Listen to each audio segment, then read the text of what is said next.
What's up bitches, it's Quiet Demon here, welcome to the channel, which I guess you already know because you clicked on the fucking video, you cock.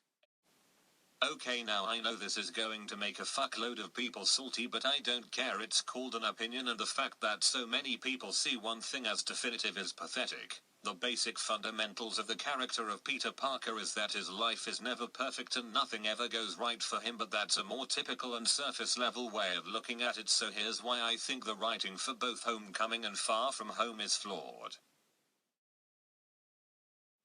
Before I continue, I must say that this isn't an insult to Tom Holland and the actors who were given mediocre scripts to deal with. I think that Tom is the definitive actor to play the character and always will be, in my opinion. Anyway, let's talk about Homecoming first. Now, while I do think it's a good Marvel Cinematic Universe movie, it's a mediocre Spider-Man movie with the consequences that Peter should suffer because of his actions. He doesn't really learn anything throughout the course of the movie.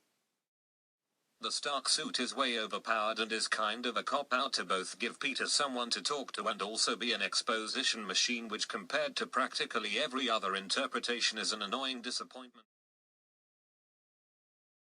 Okay, now on to Far From Home, and while I don't think it's a perfect movie, it's much better than Homecoming, with the main focus being on the battle of viewpoints between Peter and the new villain of Quentin Beck, otherwise known as Mysterio.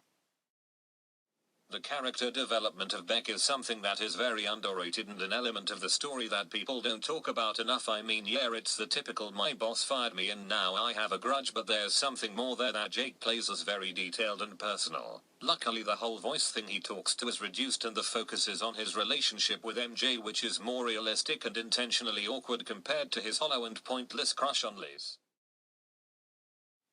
So yeah, that's kind of my opinions on these two movies, and I will soon be talking about the original Spider-Man trilogy, but until then it will be videos mainly talking about the casting and potential storylines for Fantastic Four, and also a series talking about Morbius, Spider-Verse and Venom. Farewell bitches.